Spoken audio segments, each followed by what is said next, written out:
हम बात करेंगे टेबल को कैसे क्रिएट करते हैं।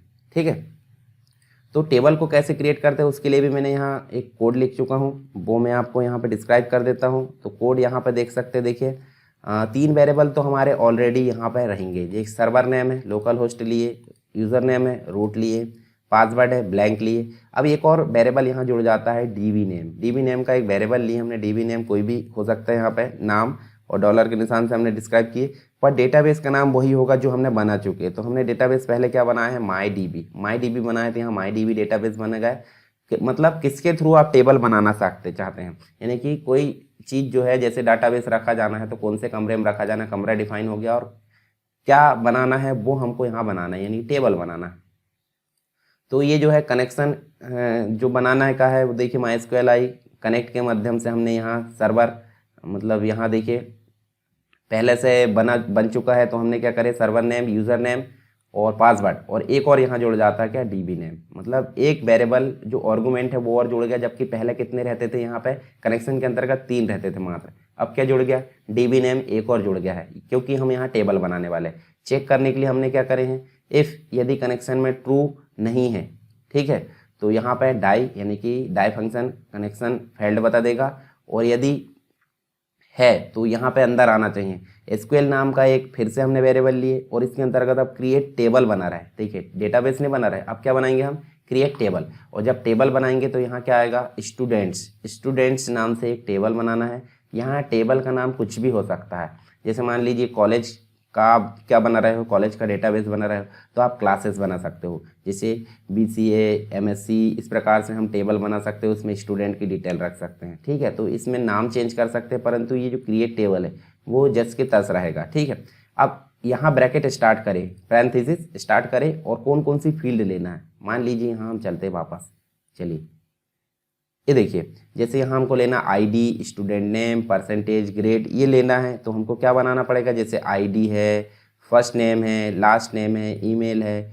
और यहाँ डेट के अकॉर्डिंग वो ऑटोमेटिक एडजस्ट हो जाना चाहिए। ठीक है, तो ये हमारे तो अभी यहाँ ध्यान नहीं देना, इसमें ध्यान देना है। ठीक है, तो ID लिए हैं। ID किस टाइप के लिए, हमने इंट टाइप की 6 कैरेक्टर। ठीक है, ID इंट इसलिए लिए हैं क्योंकि इसमें कैलकुलेशन हो सकता है, जो भी न्यूमेरिक वैल्यू है वो उसमें हम जो है कैलकुलेशन हो सकता है, इसलिए इंट लिए। यदि हम वर्कयर ले लेते हैं, तो क्या होगा, स्ट्रिंग के फॉर्म में स्टोर होगा और डबल कोट या सिंगल कोट में स्टोर होगा, तो जिसमें कैलकुलेशन नहीं करना हो उसमें वर्कयर लिया जाता है। तो अनसाइंड लिया जा रहा है इंट, और ऑटो इंक्रीमेंट यानी कि ID को हमको इनपुट करने की जरूरत नहीं पड़ेगी। पहली बार में वो 1 ले लेगा, दूसरी बार में 2 ले लेगा, तीसरी बार में 3 ले लेगा, ऐसे वो ऑटो इंक्रीज किया जाएगा। अब प्राइमरी की का मतलब होता है कि इसकी यूनिक रखना चाहते हैं, मतलब ID जो है ID एक अगर एंटर कर दी गई तो उसके जैसी दूसरी ID यहाँ पे टेबल पे नहीं होना चाहिए, तो इसलिए यहाँ पे प्राइमरी की रखते हैं। प्राइमरी की आप कुछ भी बना सकते हैं, पर फर्स्ट नेम, लास्ट नेम, इनको आप प्राइमरी की नहीं बना सकते, क्योंकि नेम जो होते हैं एक नाम के बहुत सारे स्टूडेंट एक ही क्लास में हो सकते हैं,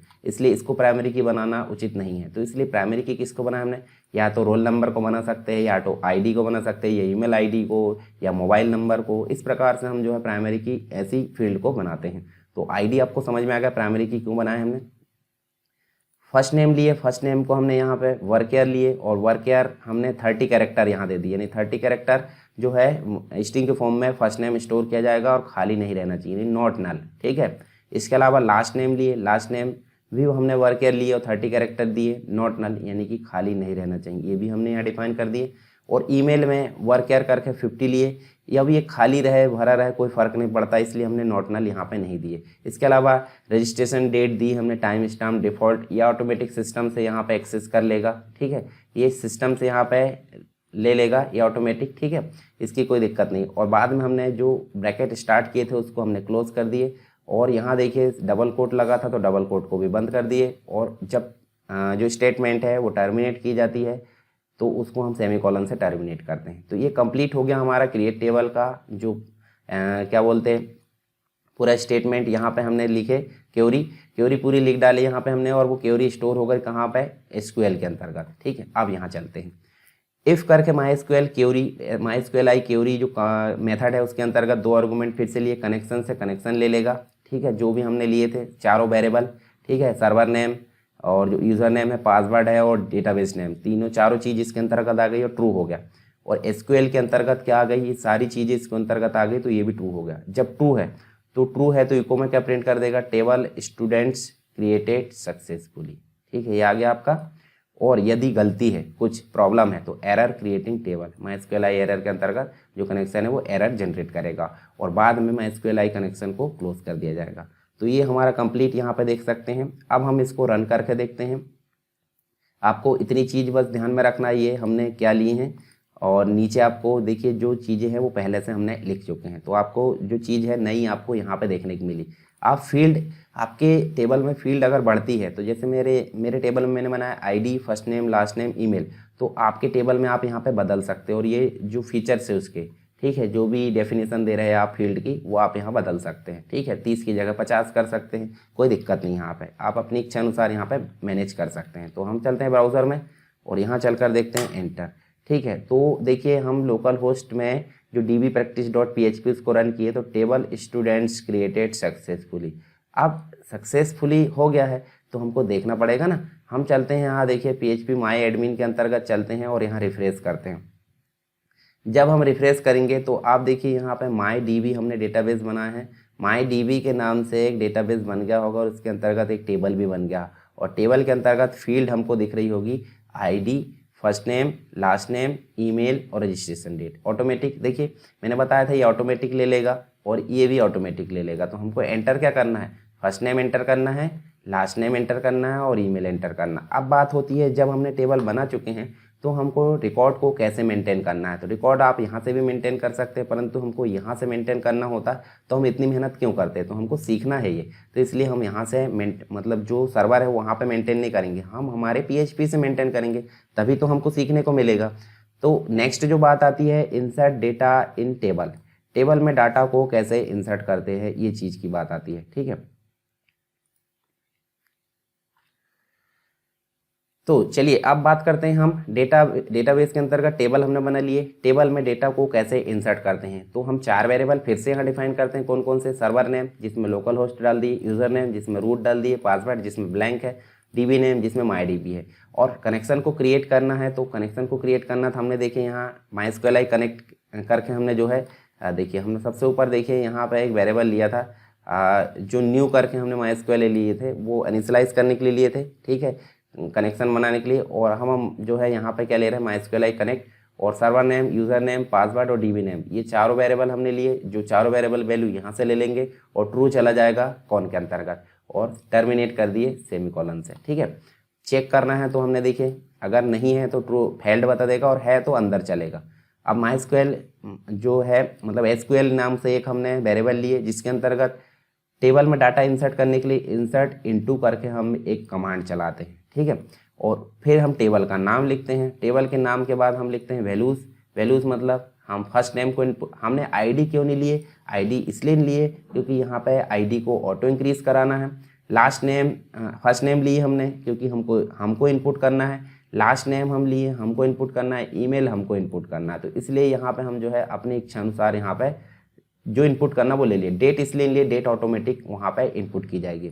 तो यहाँ राजेश शर्मा, और यहाँ देखिए raj@example.com हमने ईमेल आईडी ले ली, यहाँ आप बदल सकते हैं।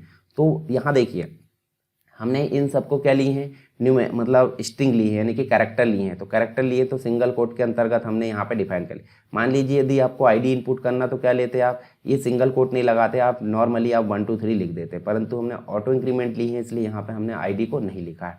तो देखिए यहाँ जो कॉलम नेम है, कॉलम नेम कौन कौन से, first name, last name, email. अब इनमें वैल्यूज़ कहाँ से जाएगी, ये वैल्यूज़ हमने लिखे हैं। एक जाएगी राजेश, वो कहाँ चले जाएगी, फर्स्ट नेम में, शर्मा कहाँ चले जाएगी, लास्ट नेम में, raj@example.com चले जाएगी ईमेल आईडी में। 3 ली हैं तो 3 वैल्यूज़ हमने ले लिया और टर्मिनेट कर दी सेमीकोलन से।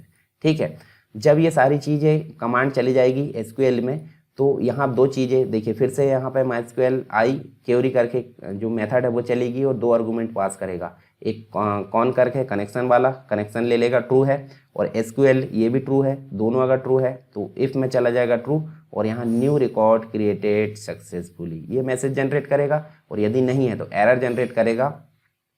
SQL के अंतर्गत ये देखिए हमने स्ट्रिंग को कॉन्केटिनेट करने के लिए यहाँ पे लिए है, और ये जनरेट करेगा MySQLi एरर। ठीक है, तो हमको क्या करना है, रन करके देखना है इसको, जो हमने इंसर्ट डेटा इन टेबल, टेबल में डेटा कैसे इंसर्ट करते हैं उसको हम यहाँ पे रन करके देखते हैं। चलिए यहाँ पे इसको देखिए, मैसेज क्या आया, न्यू रिकॉर्ड क्रिएटेड सक्सेसफुली आया। जब हम यहाँ चलते हैं तो हम यहाँ रिफ्रेश करके देखते हैं, और जब हम रिफ्रेश करके देखेंगे,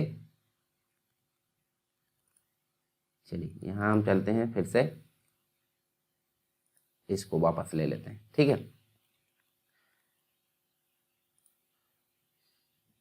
लोकल होस्ट में चलते हैं, फिर से PHP माई एडमिन पे चलते हैं, और यहाँ हम चलते हैं तो देखिए हमको जो डेटाबेस है स्टूडेंट वो यहाँ पे देखने को मिलेगा। और ये देखिए आप यहाँ पे आपको देखने को मिलेगा, इसको हम छोटा कर लेते हैं थोड़ा सा। अब देखिए यहाँ पे जो हम स्टूडेंट टेबल है उसमें हमने एक रिकॉर्ड एंटर किए हैं। देखिए ध्यान से देखिए, यहाँ पे हमने ID नहीं लिए थे तो ID ऑटोमेटिक 1 ले लिया, ठीक है। राजेश लिए थे, शर्मा लिए थे, raj@example.com लिए थे, और डेट मैंने बताया था ऑटोमेटिक सिस्टम से एक्सेस कर लेगा, ठीक है। रजिस्ट्रेशन डेट जो है सिस्टम से, यानी कि यहाँ जो सिस्टम की डेट आ रही है वो यहाँ पे ऑटोमेटिक आ जाएगी। तो 3 वैल्यू बस ले रहे हैं हम, first name, last name, raj@example.com। तो ये देखिए हमारा जो डेटा है वो क्या हो गया है, इनपुट हो गया है। यदि हम फिर से इनपुट करना चाहते हैं तो यहाँ वैल्यू बदल सकते हैं, बाकी सारी चीज़ वैसे, जैसे हम लिख देते हैं अजय लिख दिए, अजय शर्मा, और यहाँ हम ID में मतलब जो ईमेल ID है वहाँ चेंज कर सकते हैं अजय, और ID ऑटोमेटिक 2 ले लेगा, और रजिस्ट्रेशन डेट भी खुद ब खुद ले लेगा। फिर से हम जाते हैं यहाँ पे हमारा टेबल एंटर करें, और यहाँ जाकर रिफ्रेश करते हैं तो आप देखिए 2 ले लिया है, और अजय शर्मा, अजय@example और डेट एंड टाइम यहाँ पे ऑटोमेटिक मतलब जो है सिस्टम से एक्सेस कर लिया गया है। तो ये चीज़ आपको क्लियर हुई, रिकॉर्ड कैसे मेंटेन करते हैं। अब ये तो बात हो गई रिकॉर्ड मेंटेन करने की, मतलब इंसर्ट करने की। हम चाहते हैं कि रिकॉर्ड इंसर्ट हो और साथ में लास्ट ID भी देखें, ठीक है। लास्ट ID देखें मतलब जैसे अभी हमने इंसर्ट किए थे तो 2 नंबर नहीं दिखा, पर यहाँ पे हमको 2 नंबर दिखना चाहिए कि 2 नंबर की वैल्यू इनपुट की गई है, 3 नंबर की वैल्यू इनपुट की गई। तो 4 वेरिएबल तो सेम टू सेम ले लिए हमने, server name, local host, user name, root, password हमने ब्लैंक ले लिया, और DB नेम में MyDB दे दिए। क्रिएट कनेक्शन में फिर से हमने 4 वेरिएबल लिए, 4 वेरिएबल स्टोर हो गए MySQL करेक्ट के अंतर्गत, और कनेक्शन ट्रू हो गया। कनेक्शन यदि ट्रू है तो ये वाला मैसेज जनरेट नहीं होगा, और कनेक्शन यदि फॉल्स है मतलब ट्रू नहीं है उसमें तो कनेक्शन फेल्ड बोलेगा। पर हमारे पास में कनेक्शन ट्रू है तो SQL के अंतर्गत इंसर्ट इनटू करके हमने लिए, और यहाँ स्टूडेंट्स जो टेबल है उसके अंतर्गत first name, last name, email हमने लिए, 3 वैल्यू हमने ले लिए। 3 वैल्यू कौन कौन सी, यहाँ राज ले लिए, वर्मा, raj@example.com, वो तीनों कॉलम में चली जाएगी। और MySQL क्यूरी के अंतर्गत कनेक्शन भी ट्रू है, जो SQL क्यूरी है जो वाली ये वाली वो भी ट्रू है। तो ट्रू है तो क्या होना चाहिए, यहाँ एक वेरिएबल लिए हैं, कौन सा, @last ID, @last ID नाम से MySQL इंसर्ट ID जो कमांड है उसके अंतर्गत हमने जो है कनेक्शन में से निकाल ली और यहाँ स्टोर कर दिए, यानी कि जो भी ID यहाँ पे बनाई गई है वो दिख जाएगी। और न्यू रिकॉर्ड क्रिएटेड सक्सेसफुली, और लास्ट ID इंसर्ट के अंतर्गत लास्ट ID नाम का जो वेरिएबल है वो हम यहाँ पे प्रिंट कर देंगे, तो वो आपको देखने को मिलेगा।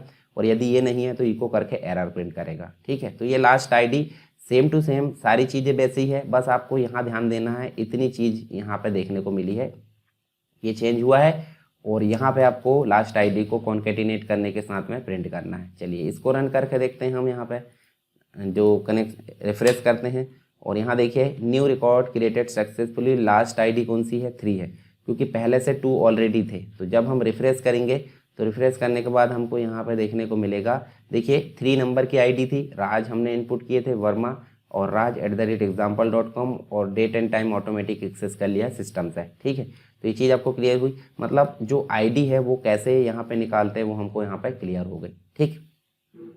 चलिए अब बात करते हैं हम यहाँ पे एक और चीज़ की, कौन सी, PHP MySQL के साथ में इंसर्ट मल्टीपल रिकॉर्ड, मतलब रिकॉर्ड जो टेबल में है बहुत सारे रिकॉर्ड एक साथ कैसे इनपुट करते हैं। अभी हमने एक रिकॉर्ड यहाँ पे इनपुट किया है, तो उसके लिए आपको कुछ नहीं करना है, जो सारी चीज़ है चारों वेरिएबल वो आपको जैसे के वैसे मिलेंगे, और यहाँ पे कनेक्शन में ट्रू हो जाएगा, चारों वेरिएबल हमने रख लिए, पीछे सारी चीज़ें क्लियर हमको। फिर उसके बाद इफ़ करके हमने, यदि ट्रू नहीं है तो कनेक्शन फेल्ड, यदि ट्रू है तो कोई दिक्कत नहीं। SQL के अंतर्गत इंसर्ट इनटू करके हमने एक ले लिए student, first name, last name और ईमेल, तो यहाँ नाम चेंज कर दीजिए, जैसे अजय वर्मा, अजय एग्जाम्पल करके ले लिया हमने। फिर हमने एक और कमांड जैसे कि वैसे चला, इंसर्ट इनटू, फिर स्टूडेंट टेबल, फिर तीनों फील्ड लिखे और तीनों फील्ड को 3 वैल्यू दे दिए। फिर एसक्यूएल करके इंसर्ट इनटू, फिर 3 फील्ड लिए हमने, 3 फील्ड को 3 वैल्यू दे दिए। तो ये 3 यहाँ की जगह हम 3 की जगह 6 भी कर सकते हैं, 8 भी कर सकते हैं, 10 भी कर सकते हैं। तो अभी हमने मात्र 3 रिकॉर्ड लिए एक साथ, ठीक है। ऐसे हम ले सकते हैं, मतलब जो चीज़ हम एक लेते थे इतनी, वो हम बार बार रिपीट कर दे रहे हैं और सिर्फ वैल्यू चेंज कर दे रहा है, वैल्यू चेंज कर दे रहा है और ये मल्टीपल रिकॉर्ड एक साथ इनपुट किए जा रहा है। और यहाँ यदि MySQL मल्टी क्वेरी के अंतर्गत क्या है, कनेक्शन ट्रू है, एसक्यूएल ट्रू है, तो क्या होना चाहिए, न्यू रिकॉर्ड क्रिएटेड सक्सेसफुली, और नहीं है तो एरर यहाँ पे जनरेट होना चाहिए। चलिए इसको रन करके देखते हैं। यहाँ हम जाएंगे और एंटर करेंगे न्यू रिकॉर्ड क्रिएटेड सक्सेसफुली, और साइड में लोकल होस्ट PHP माई एडमिन के अंतर्गत यदि जाएंगे और रिफ्रेश करेंगे तो हमारे पास में भी 3 रिकॉर्ड है, 3 और ऐड होना चाहिए। ये देखिए 6 हो गए, और 6 हो गए तो 6 की ID यहाँ पे 6 तक पहुँच गई है। सारी चीज़ें डेट एंड टाइम यहाँ पे है, एडजस्ट हो गई है सिस्टम के अकॉर्डिंग, ठीक है। और सामने यहाँ पे एडिट वगैरह सारी चीज़ दी है, तो हम यहाँ से एडिट बिल्कुल नहीं करेंगे, हम एडिट करेंगे हमारे PHP कोड से। चलिए जो हम मल्टीपल रिकॉर्ड वाला था वो उसको हमने देख लिए हैं, हम इसको बंद कर देते हैं। अब डाटा को कैसे निकाल कर लाते हैं, डाटा को निकाल कर कैसे लाते हैं, यानी डेटाबेस में आपने रिकॉर्ड तो इनपुट करे, देखिए यहाँ पे रिकॉर्ड इनपुट करने का मैसेज बस आ रहा, पर यदि हम यहीं पे या शो कराना चाहते हैं या डिस्प्ले कराना चाहते हैं तो उसको कैसे लाएंगे, ये चीज़ आपको यहाँ पे देखने को मिलेगी। तो चलिए यहाँ पे जो 4 वेरिएबल है वो 4 वेरिएबल जैसे कि वैसे ले लिए हमने, चारों को वैल्यू दे दिए और कनेक्शन के अंतर्गत चारों को लाकर हमने ट्रू करा लिए, और कनेक्शन यदि ट्रू नहीं है तो फेल्ड, और ट्रू है तो कोई दिक्कत नहीं। एसक्यूएल के अंतर्गत हम यहाँ पे देखने वाले हैं क्या, एसक्यूएल के अंतर्गत हम यहाँ जो है कमांड चलाए हमने, कौन सी, सेलेक्ट कमांड। अब सेलेक्ट कमांड हम चलाएंगे तो क्या क्या चीज़ हमको ज़रूरत पड़ेगी वहाँ पे आप देख सकते हैं। जैसे चलिए यहाँ पे हम जो है सेलेक्ट कमांड के अंतर्गत देख लेते हैं। सेलेक्ट के अंतर्गत हमको ID निकाल कर देखना चाहिए, फर्स्ट नेम निकाल कर आना चाहिए, लास्ट नेम आना चाहिए, कहाँ से, ये तीनों फील्ड आना चाहिए। ईमेल ID भी हम ला सकते हैं, परंतु हमको लाना क्या है, 3 बस। तो कॉमा लगा कर आप ईमेल ID लोगे तो ईमेल ID भी आ जाएगी, कोई दिक्कत नहीं। तो हमको 3 फील्ड बस लाना है, और फ्रॉम मतलब होता है कीवर्ड है, और कौन से टेबल से लाना वो आपको नाम लिखना पड़ता है, ठीक है। सेलेक्ट वो फ्रॉम क्या है, कमांड है, बीच में आपने कॉलम नेम दिए कॉमा लगा के, मल्टीपल है तो, और टेबल का नाम यहाँ दे दी स्टूडेंट्स, ठीक है। और रिजल्ट नाम का एक वेरिएबल लिए जिसके अंतर्गत MySQL क्वेरी के अंतर्गत 2 आर्गुमेंट, कनेक्शन ट्रू है और एसक्यूएल ट्रू है तो रिजल्ट में ट्रू चला जाएगा। और यदि इफ़ करके हमने लिए हैं MySQL नंबर रो के अंतर जो कमांड है या जो मेथड है उसके अंतर्गत हमने जो रिजल्ट है, रिजल्ट में हमारा क्या आया है, ये सारी चीज़ आ गई है। और यहाँ पे बड़ा है ये 0 से, तो क्या होना चाहिए, वाइल करके, वाइल इफ़ भी पढ़े हमने, वाइल भी पढ़े हैं, तो आप पीछे जो भी वीडियो है वो आप कंप्लीट देख सकते हैं। तो यहाँ पे रो को हमने एक वेरिएबल ली है, रो को क्या देती हैं MySQL फेच एसोस करके, और रिजल्ट को हमने यहाँ दे दिए रो के अंतर्गत। अब रो में जो है सारी चीज़ें आ गई है किसके अंतर्गत, जो टेबल है स्टूडेंट्स उसके द्वारा, और इको करके हमने प्रिंट कराया है। ID को जैसे वैसे यहाँ प्रिंट कर दी, ID मतलब एक स्ट्रिंग प्रिंट कराए हैं और जोड़ दिए क्या है, कॉन्केटिनेट करके। और रो में जो ID है, अब ID हमने इसी प्रकार लिए होंगे कहाँ, डेटाबेस में। आप देखिए यहाँ चलते हैं हम, देखिए ID हमारे स्मॉल है, फर्स्ट नेम स्मॉल है और लास्ट नेम भी स्मॉल है, ईमेल ID भी स्मॉल, सभी चीज़ें हमारी स्मॉल है। तो हमने देखिए जो रो है, रो के अंतर्गत जो ID आई है वो ID शो हो जाए। फिर हमने देखिए कॉन्केटिनेट करे हैं और डबल कोट के अंतर्गत फिर से के लिए नेम, और नेम में हमने क्या ली है यहाँ पे जो रो कॉन्केटिनेट करके रो के अंतर्गत जो फर्स्ट नेम है वो शो हो जाए यहाँ पे। उसके बाद हम यहाँ पे देखने वाले हैं नेक्स्ट क्या है, नेक्स्ट हमने कॉन्केटिनेट करे हैं परंतु सिर्फ डबल कोट के अंतर्गत स्पेस दे दी है, और रो के अंतर्गत जो लास्ट नेम है वो प्रिंट हो जाए, और कॉन्केटिनेट करके हमने BR लगा दी, यानी कि प्रत्येक रिकॉर्ड के बाद में BR होना चाहिए। तो ये चीज़ आपको क्लियर हुई। आपने इफ भी पहले पढ़ चुका है, वाइल भी पहले पढ़ चुका है। तो रो को हमने देखिए जो कमांड है, मेथड है, उसके थ्रू रिजल्ट को यहाँ प्रोवाइड कर दी, और रिजल्ट जो रो में आ गया वो सारी चीज़ यहाँ पे डिस्प्ले कराए। यदि ये आ गया है तो यहाँ प्रिंट हो जाए, और यदि नहीं आया है तो 0 रिजल्ट। मतलब यहाँ जो MySQL जो रिजल्ट है, रिजल्ट के अंतर्गत क्या आया, कनेक्शन और SQL। अगर ये 0 से बड़ा है, 0 का मतलब नल, और 0 से बड़ा है तो क्या आना चाहिए, ये सारी चीज़ इसमें आ जाना चाहिए, और यदि 0 है तो क्या आना चाहिए, 0 रिजल्ट, और MySQL कनेक्शन को क्लोज कर देगा। चलिए रन करके देखते हैं। अब हम जैसे हमने एंटर करे तो हमारे पास में हमने 3 फील्ड लिए थे। ID हमने जैसे वैसे लिखे थे, जो ID निकल कर आएगी क्रमशः यहाँ पे आ जाना चाहिए। डैश लगाए थे और नेम के बाद में राजेश लिखे थे, और सरनेम के बाद में हमने कुछ नहीं लिखे, स्पेस दिए थे शर्मा। तो इस प्रकार हमने जो है सारी चीज़ों को यहाँ पे प्रिंट कर दी। 6 रिकॉर्ड थे तो 6 रिकॉर्ड यहाँ पे प्रिंट हो गए। यदि 10 रहते तो 10 रिकॉर्ड प्रिंट होते, 15 रहते तो 15 होते। तो हमारे पास में 6 थे, हम देख सकते हैं हमारे पास में मात्र 6 रिकॉर्ड है। तो 6 रिकॉर्ड हमने डिस्प्ले कराना यहाँ पर सीख लिया। किसके थ्रू डिस्प्ले कराया? सेलेक्ट फ्रॉम जो कमांड है उसके थ्रू यहाँ पर डिस्प्ले कराया। ये तो बात हो गई SQL सेलेक्ट डाटा की। चलिए अब बात करते हैं पर्टिकुलर रिकॉर्ड को कैसे लाते हैं। ठीक है, पर्टिकुलर रिकॉर्ड को कैसे यहाँ पे लाते हैं वो चीज़ हम यहाँ पे देखने वाले हैं। तो इसमें भी कोड हमारा पहले से लिखा हुआ है, थोड़ी सी चीज़ यहाँ पे चेंज होगी। तो आपको देखिए server name, user name, password, DB name, ये सारी चीज़ें सेम टू सेम है। कनेक्शन को ट्रू कैसे करना है वो भी आपने देख लिए। यदि कनेक्शन फेल्ड है तो कनेक्शन फेल्ड मैसेज आएगा, नहीं है तो SQL के अंतर्गत select ID, first name, last name, ये हमने देख लिए। फ्रॉम स्टूडेंट भी देख लिए। पर ये कीवर्ड लगता है जिसे हम बोलते हैं वेयर क्लॉज। ठीक है, पर्टिकुलर रिकॉर्ड को ढूंढ कर लाना है कंडीशन के अकॉर्डिंग, तो हम यहाँ पे लगाते हैं वेयर क्लॉज।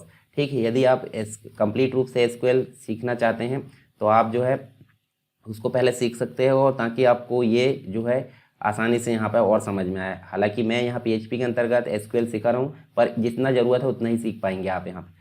तो हम किसके अकॉर्डिंग ढूंढना चाहते हैं? लास्ट नेम में जिसके सामने वर्मा है वही रिकॉर्ड यहाँ पे ID वाला शो हो, फर्स्ट नेम वाला शो हो, लास्ट नेम वाला।